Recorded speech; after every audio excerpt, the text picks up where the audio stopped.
విర్రవీగొద్దు. నీ నీతిని బట్టి, పరిశుద్ధతను బట్టి, పవిత్రతను బట్టి, క్యారెక్టర్ని బట్టి, మంచితనాన్ని బట్టి, సాత్వికతను బట్టి, భక్తిని బట్టి, ఆత్మీయతను బట్టి విర్రవీగొద్దు. విర్రవీగితే దేవునికి అసహ్యం. నువ్వు ఎంత మంచిగా ఉన్నా సరే, నీ కృపయ్యా, నీ కృప, నీ కృప, నీ కృప తప్ప ఏమీ లేదు ప్రభువా. నువ్వు నిలబెట్టావు కాబట్టి నిలబడ్డా, కానీ నువ్వు చేయొదిలితే ఎన్నిసార్లు పడతానో ప్రభు. పడ్డవాళ్ళని చూసి నేను ఎందుకు తిట్టుకోవాలి నాయన? చెడ్డవాళ్ళని చూసి నేను ఎందుకు తిట్టుకోవాలి నాయన? ఏదో నన్ను చేతబట్టావు కాబట్టి నా బతికెట్టా సాగుతుంది, కానీ లేకపోతే నేను ఇంకా ఎంత చెదరవుతానో ప్రభువా. ఇదంతా నీ కృప నాయన, నీ దయ నాయన అనుకోవాలి. అవునా? దేనిని బట్టి కూడా విర్రవీయకూడదు. ఏబు దగ్గర అది కనపడింది. కనపడ్డందుకు అంత పని చేయాల్సి వచ్చింది దేవుడు. అన్ని విధాల ఏబుని కట్టడి చేసి దెబ్బ మీద దెబ్బ, దెబ్బ మీద దెబ్బ, దెబ్బ మీద దెబ్బ, అన్ని విధాల కొట్టి ఏబుని దీనుండి చేసి చివరికి ఏబు నోటితో ఏబే ఆ సరిచేసే ప్రక్రియ మోషే జీవితంలో మనం చూసాం. చివరికి ఒకప్పుడు పరిగెత్తినోడు ఇప్పుడు పొమ్మన్న ఓటల. ఇది నిర్గమాకాండం 3వ అధ్యాయంలో మీకు దొరికింది. ఇంటికి పోయినా చూసుకోవచ్చు, మీకు తెలియని స్టోరీయా. ఇక్కడ మోషే విషయంలో స్వయాన్ని విర్రగొట్టడానికి 40 ఏళ్ల కాలం తీసుకున్నాడు, విర్రగొట్టాడు. ఈ 40 ఏళ్ల ట్రైనింగ్కి మళ్ళీ 40 ఏళ్ల ఆయుష్కాలం పొడిగించి మొత్తం మీద మోషేని 40 ఏళ్ళు బలంగా వాడుకున్నాడు దేవుడు. వాడుకున్నాడు. వాడకానికి ముందు అహాన్ని విర్రగొట్టడం అనేది చేశాడు. కాబట్టి అధికారాన్ని బట్టి వచ్చిన హమాను నాశనం చేసింది. బలాన్ని, జ్ఞానాన్ని, విద్యలను, నేర్పుని, మాటల నేర్పుని బట్టి వచ్చిన అహాన్ని మోషేలో విర్రగొట్టి దేవుడు మోషేని వాడుకున్నాడు. సో అహము మనల్ని నాశనం చేస్తుంది. అహము దేవుడు మనల్ని వాడుకోవడానికి అడ్డుపడుతుంది, వాడుకోకుండా అడ్డుపడుతుంది. దేవుడు మనల్ని వాడుకోవాలంటే ఇది విరగాలి. ఇది విరగాలంటే మనంతటా మనం అహాన్ని విరగొట్టుకోవడం మనకు చేత కాదు. అందుకే దేవుడే పూనుకొని కొన్ని పనులు చేపిస్తాడు, కొన్ని అనుమతిస్తాడు. కొంతమందికి అసలు తమలో అహం ఉందన్న సంగతే తెలియదు. కొంతమందికి అసలు తమలో అహం ఉందన్న సంగతే తెలియదు. వాళ్ళకు ఏం ఫీలింగ్ ఉంటుందో తెలుసా? నేను చాలా దీనుణ్ణి, నేను చాలా దీనురాల్ని అనే ఫీలింగ్ కొంతమందికి ఉంటుంది. విచిత్రం ఏంటంటే నేను చాలా దీనుణ్ణి, నేను చాలా దీనురాల్ని అనుకోవటం కూడా అహమే.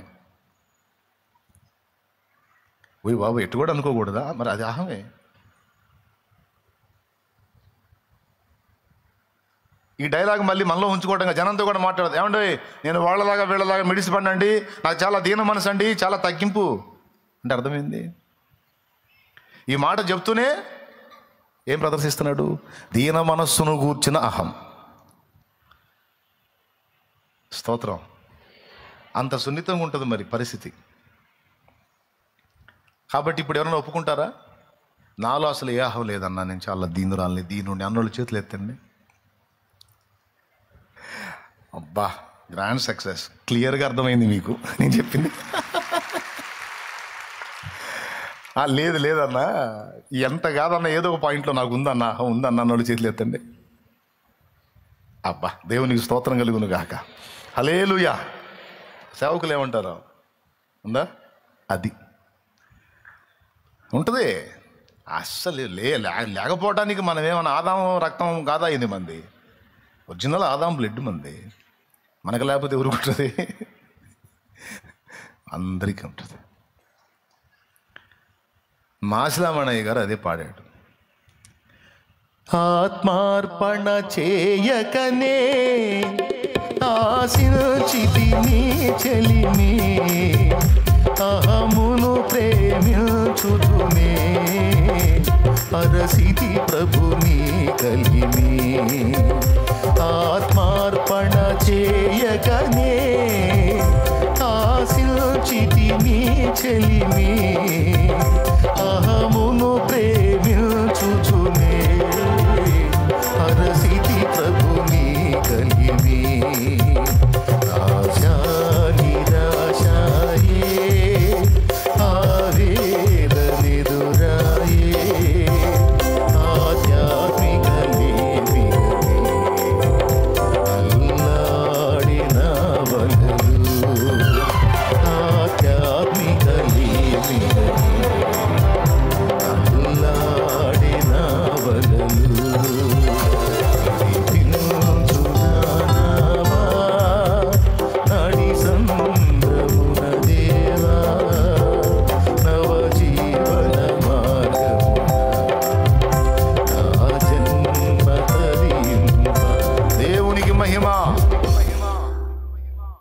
అర్థమైందా? మనల్ని నాశనం చేసేది ఏది?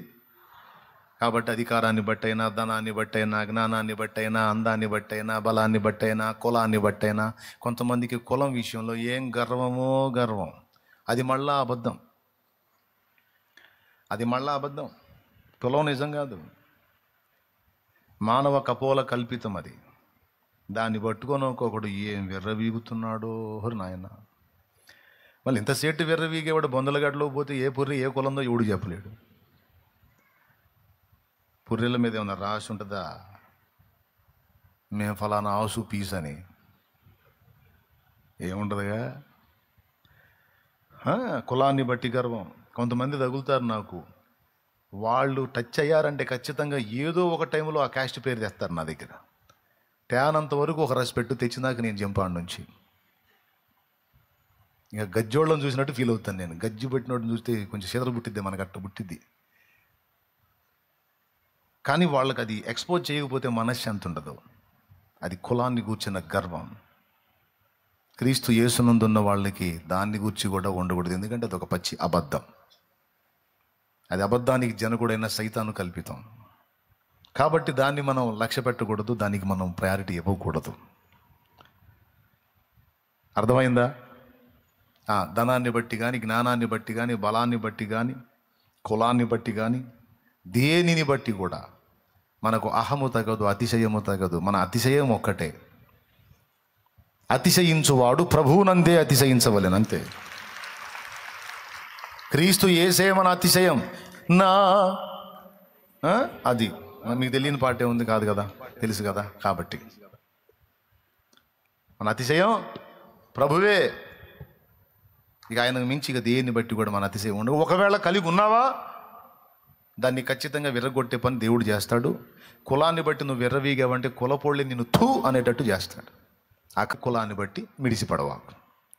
బలాన్ని బట్టి విర్రవీగావనుకో, నీ బలం ఏ పాటితో నీకు అర్థమయ్యేటట్టు మాయదారు రోగం వచ్చింది. ఆ మాయదారు రోగం నీకు వచ్చినప్పుడు ఇక నువ్వు ఎగిరిపడేది ఏమి ఉండదు. కూర్చున్నా లేచిన హల్లెలూయా హల్లెలూయా హల్లెలూయా హల్లెలూయా అనుకుంటా, స్తోత్రం స్తోత్రం స్తోత్రం అనుకుంటా, అంతే. ధనాన్ని బట్టి విర్రవీగావనుకో, ఏదో గాలి దోలినట్టు దోలి అడ్రస్ లేకుండా పోయిద్ది ఎంతసేపు. దేనిని బట్టి కూడా. ఏబులో ఇది ఉందండి. ఏబు తన నీతి చాలా పెరిగిపోయింది. ఎంత డేరుగా అన్నాడంటే, దేవుని దగ్గరికి నేను పోవాల్సి వస్తే రాజు వలె పోతా ఆయన దగ్గరికి అన్నాడు. సభలోకి రాజు పోయేటప్పుడు తల దించుకొని పోతాడా, తల ఎత్తుకొని పోతాడా? తల ఎత్తుకొని చుట్టూ చూసుకుంటా అలా స్ట్రైట్గా చూసుకుంటూ వెళ్తాడు. నేను దేవుని ముందుకెళ్తే ఇలా పోతా, ఎందుకంటే నాలో ఏ తప్పు లేదు, ఏ పాపము లేదు, ఏ లోపం లేదు. నేను అన్ని విషయాల్లో పర్ఫెక్ట్గా ఉన్నా. ఆయన ఏ నీతి నియమాలు చెప్పాడో అవన్నీ నేను పక్కా ఫాలో అవుతున్నా అని ఆయన అంతరంగములో తన నీతిని బట్టి, స్వనీతిని బట్టి విర్రవీగాడు. అది పక్క మనకు దొరికింది చదివితే ఏబు గ్రంథం. ఏబు నీతిమంతుడు, భక్తిపరుడు, యథార్థవంతుడు, యెహోవా యందు భయభక్తులు కలిగి చెడుతనం విసర్జించినవాడు, అన్నీ ఓకే. కానీ వీటన్నిటిని బట్టి ఒక అహం అనేది అతనిలో పేరుకుపోయింది అనేది మాత్రం లేఖనం నిగూఢంగా చూపిస్తున్న సత్యం. అంటే భక్తిని బట్టి కూడా గర్వం వచ్చిద్దా? వచ్చిద్ది అని గ్రంథం చెప్తుంది. దాని పేరు భక్తి గర్వం. ఏం గర్వం? భక్తి గర్వం. వైట్ అండ్ వైటే వేసుకొని తిరిగే వాళ్ళు కలర్ వేసుకునే వాళ్ళని పురుగుల్లా చూస్తారు. దట్ ఈజ్ భక్తి గర్వం. వైట్ అండ్ వైట్ వేసుకొని తిరిగే వాళ్ళు కలర్ వేసుకున్న వాళ్ళని చూసి, కలర్ బట్టలు వేసుకున్న పురుగులు చూసినట్టు చూస్తారు. లోకాశాలు చావాలా, వీళ్ళకి శరీరేచ్ఛలు చావాలా, కలర్ బట్టలు వేసుకొని తిరుగుతున్నారు. సరే, కలర్ వేసుకున్న వాళ్ళు దీనిలో ఉన్నారు. వైట్ అండ్ వైట్ వేసుకొని నువ్వు నేనేదో పరిశుద్ధ వస్త్రం ధరించానని నువ్వు గర్విస్తున్నావు. దేవుడు నీకెళ్ళి చూసినప్పుడు బాగా కలుం బురదలో పొలిన పందిని చూసినట్టు మొహం, మనం బాగా బురదలో పొలిన పందిని చూసి మొహం ఎట్ట పెట్టుకుంటాం? ఆప్యాయంగా పెడతామా? పందిని చూసి ఆహా అని పెడతామా? లేదా ఎట్లా పెడతా? ఫేస్ ఎట్ట పెడతామండి పందిని చూస్తే? ఎట్ట బెటరా? ఏం ఫీలింగ్ ఉండదా? అట్ట పెడతారా? ఫేస్ ఎట్ట పెడతారు చెప్పొచ్చుగా, అసహించుకుంటారా? అలాగే భక్తి గర్వంతో విర్రవీగే వాళ్ళ మోకాలు చూసినప్పుడు దేవునికి ఆ పందిని చూసిన ఫీలింగే వచ్చింది. ఎందుకంటే ఇక్కడ గర్వాన్ని ఒప్పుకోడు, ఆహాన్ని ఒప్పుకోడు. కలర్ బట్ట వేసుకున్నా కలర్ బట్టలు వేసుకున్న వాళ్ళు, వైట్ అండ్ వైట్ వేసుకున్న వాళ్ళు చూసి వాళ్ళు ఏమనుకుంటారు తెలుసు, అబ్బా వీళ్ళు పరిశుద్ధులు, నేను ఇలాంటి వేసుకున్నా వాళ్ళు చూడు ఎంత బాగున్నారు, వైట్ అండ్ వైట్ వేసుకుని దేవదూతలాగున్నారని. వాళ్ళేమో వీళ్ళని చూసి వీళ్ళు మాకంటే యోగ్యులు, నీతిమంతులు, పరిశుద్ధులు, భక్తిపరులని వాళ్ళు తమను తాము తగ్గించుకొని దీనులుగా ఉంటే వాళ్ళ వైపేమో దేవుడు ఆకర్షణగా చూస్తాడు. ఈ వైట్ అండ్ వైట్ వేసుకొని విర్రవీగుతున్న వీళ్ళ వైపేమో విరక్తిగా చూస్తాడు, అసహ్యంగా చూస్తాడు. ఎందుకంటే వీళ్ళ దగ్గర గర్వం కనపడుతుంది, వాళ్ళ దగ్గర దీనత్వం కనపడుతుంది. మీకేమైనా అర్థమైంది నేను చెప్పింది? అలాగని వైట్ అండ్ వైట్ వేసుకున్న వాళ్ళందరూ ఇలా ఉన్నారని నేను అనట్లా. మళ్ళీ ఎమ్మటే కేసు రాతారు, ఎందుకని గొడవ. దేవునికి స్తోత్రం, హల్లెలూయా, హల్లెలూయా. వైట్ అండ్ వైట్ వేసుకున్న వాళ్ళు కూడా దీనిలో ఉంటారులే. నేను చెబుతా, విర్రవీగొద్దు. నీ నీతిని బట్టి, పరిశుద్ధతను బట్టి, పవిత్రతను బట్టి, క్యారెక్టర్ని బట్టి, మంచితనాన్ని బట్టి, సాత్వికతను బట్టి, భక్తిని బట్టి, ఆత్మీయతను బట్టి విర్రవీగొద్దు. విర్రవీగితే దేవునికి అసహ్యం. నువ్వు ఎంత మంచిగా ఉన్నా సరే, నీ కృప అయ్యా, నీ కృప, నీ కృప, నీ కృప తప్ప ఏమీ లేదు ప్రభువా. నువ్వు నిలబెట్టావు కాబట్టి నిలబడ్డా, కానీ నువ్వు చేయొదిలితే ఎన్నిసార్లు పడతానో ప్రభువా. పడ్డవాళ్ళని చూసి నేను ఎందుకు తిట్టుకోవాలి నాయన, చెడ్డవాళ్ళని చూసి నేను ఎందుకు తిట్టుకోవాలి నాయన. ఏదో నన్ను చేతబట్టావు కాబట్టి నా బతికెట్టా సాగుతుంది, కానీ లేకపోతే నేను ఇంకా ఎంత చెదరవుతానో ప్రభువా. ఇదంతా నీ కృప నాయన, నీ దయ నాయన అనుకోవాలి. అవునా? దేనిని బట్టి కూడా విర్రవీయకూడదు. ఏబు దగ్గర అది కనపడింది. కనపడ్డందుకు అంత పని చేయాల్సి వచ్చింది దేవుడు. అన్ని విధాల ఏబుని కట్టడి చేసి దెబ్బ మీద దెబ్బ, దెబ్బ మీద దెబ్బ, దెబ్బ మీద దెబ్బ, అన్ని విధాల కొట్టి ఏబుని దీనుండి చేసి చివరికి ఏబు నోటితో ఏబే ఫస్ట్ ఏమన్నాడు, నేను ఆయన సముఖంలోనికి రాజు వలె పోయేదును అన్నాడు. బా, మహారాజు, ఏ తప్పు లేని మహారాజు. ఏబు గ్రంథము ఒకసారి తీయండి. ఆ మాట నేను చూసి నవ్వుకున్నా. 31వ అధ్యాయం 37వ వచనం. చదువు నాయనా. నా అడుగుల లెక్క ఆయనకు తెలియజేసేదను, రాజు వలె నేను ఆయన యొద్దకు వెళ్ళేదను. అదుగదుగు, రాజు వలె నేను ఆయన యొద్దకు వెళతానన్నాడు. దేవుడు ముందుకు వెళ్ళేటప్పుడు రాజు ఏమండి, భూలోకంలో కోర్టులో జడ్జి గారి ముందుకు పోయేటప్పుడు అధికారులు సైతం బెండ్ అవుతారు. ఎందుకు? న్యాయాధిపతి స్థానం అది, జడ్జి ప్లేస్, అది జడ్జి గారి ప్లేసు. పోలీసు వారు వెళ్ళేటప్పుడే చాలా వినయంగా వెళ్తారు. అలాంటిది ముద్దాయి వెళ్ళేటప్పుడు ఎట్లా పోవాలి తెలుసా? ఈ చేతులు ఇలా కట్టుకొని గోడలు పైకి లేపి గుండీలు గిండీలన్నీ ఇక్కడ దాకా పెట్టుకొని నీట్గా గడగడగడలాడుతూ నిలబడతారు. భూలోక న్యాయాధిపతి ముందు నిలబడటానికే ఇంత వినయము, ఇంత జాగ్రత్త అవసరమైతే, అగ్ని వంటి నేత్రాలు కలిగి, అపరంజి పాదాలు కలిగి. అగ్ని వంటి నేత్రాలంటే తెలుసా? కల్మషము లేని చూపు గలవాడు, రహస్యములను చూచువాడు. అపరంజి పాదాలంటే తెలుసా? మచ్చలేని నడత కలిగిన వాడు, పరిశుద్ధుడు. ఆయన నడత పవిత్రమైనది. పాదాలు, నడతలలో లోపం లేదు. అగ్ని వంటి నేత్రాలు గలవాడు. ఆ చూపులోనే మన హృదయంలోకి చూసి మన బతుకంతా చదవగలుగుతాడు ఆయన. ఎవరు ఆరోపించాల్సిన అవసరంలా, చదివేస్తాడు అలాగా. అగ్ని వంటి నేత్రాలు. అలాంటి వాడు ముందుకు పోయేటప్పుడు ఎట్లా పోవాలి? ఈయన అంటాడు, నేను రాజులాగా పోతా అంటాడు. అంటే తలెత్తుకొని పోతా. ఎందుకు తలెత్తుకొని పోతాను తెలుసా? నా దగ్గరే తప్పు లేదు. ఆయన ఏ నీతి నియమాలు చెప్పాడో వాటన్నిటినీ నేను ఫాలో అవుతున్నా. ఆ ముక్కతో ఎవరు పోయినా, ఈ డైలాగ్తో ఎవరు పోయినా దేవుడు అనే మాట ఏంటి తెలుసా? ఆయన నీకు ఒకటి కొదువుగా ఉందనుకోండి. నువ్వు ఎన్ని విషయాలు జాగ్రత్త చేసుకొని పోయినా సరే, దేవుడు చెప్పే డైలాగ్ ఒకటి, ఆయనను నీకు ఒకటి కొదువుగా ఉందంటాడు. కాబట్టి ఆయన దగ్గర రాజు వల్లే పోవటంగా, దీనుడుగా, దీనురాలిగా. చివరికి ఆయన ఏమన్నాడో తెలుసా? నన్ను నేను అసహించుకొని బూడిదలోను ధూళిలోను పడి పశ్చాత్తాపడుచున్నాను అన్నాడు. చివరి అధ్యాయం ఒకసారి తీసుకోండి. ఏబు గ్రంథము 42వ అధ్యాయము 2వ వచనం నుంచి. నీవు సమస్త క్రియలను చేయగలవనియు, నీవు ఉద్దేశించినది ఏది నిష్ఫలము కానేరదనియు నేను ఇప్పుడు తెలుసుకున్నా.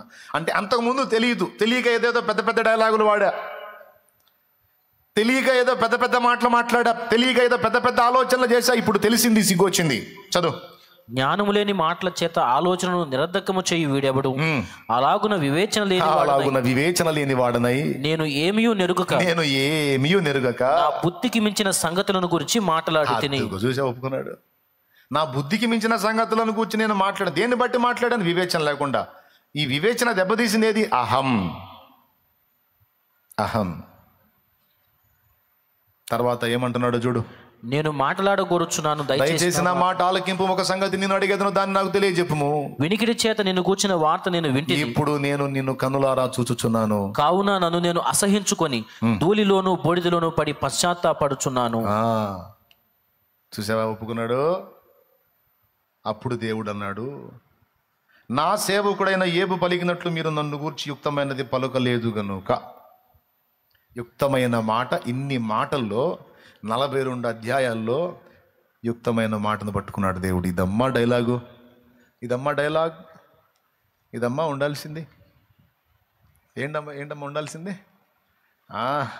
నేను అంత మంచివాడిని, నేను ఎంత మంచివాడిని, విధవరాలికి న్యాయం చేశాను, దిక్కులేని వారికి ఆశ్రయంగా ఉన్నాను, దుర్మార్గుల దవడ మీద కొట్టి దీనులకు వాళ్ళకి ఇప్పించాను, వస్త్రహీనులకు వస్త్రం ఇచ్చాను, పొరుగువాని భార్యను ఆశించలేదు, నేను అంత మంచివాడిని, ఇంత మంచివాడిని అని.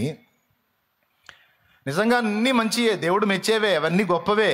కానీ వాటిని బట్టి ఆయన ఓన్గా అహం ఫీల్ అవ్వద్దు. ఇవన్నీ నువ్వు కలిగి ఉన్నావు, చేయగలిగావు అంటే అది దేవుని కృప. అవన్నీ ఏంటండి? దేవుని కృప. ఆ కృప లేకపోతే, ఆ దయ దేవుడు చూపకపోతే, ఆ బలాన్ని దేవుడు నీకు ఇవ్వకపోతే నీ వల్ల కాదు. ఇప్పుడు నాకు అర్థం కాదు, అది చిన్న విషయమే కదా, దాని విషయంలో ఏబుని అంతసేటు తోమాలా దేవుడు? ఇప్పుడు అది వ్యభిచారం కాదే, దొంగతనం కాదే, నరహత్య కాదే, ఇంకొకటి కాదే, ఏదో నేను పర్వాలేదులే అనుకున్నాడు. ఏమయ్యా అది పెద్ద నేరమా? మీరు చెప్పండి. ఏమయ్యా ఏదో నేను కొంచెం పర్వాలేదు శబాష్ అనుకున్నాడు, అది నేరమా? అంటే ముందు చెప్పిన అన్ని పాపాలకు అడిగి పెద్ద నేరం అది. అందుకే అంత సీరియస్గా తీసుకున్నాడు దేవుడు. ఎందుకంటే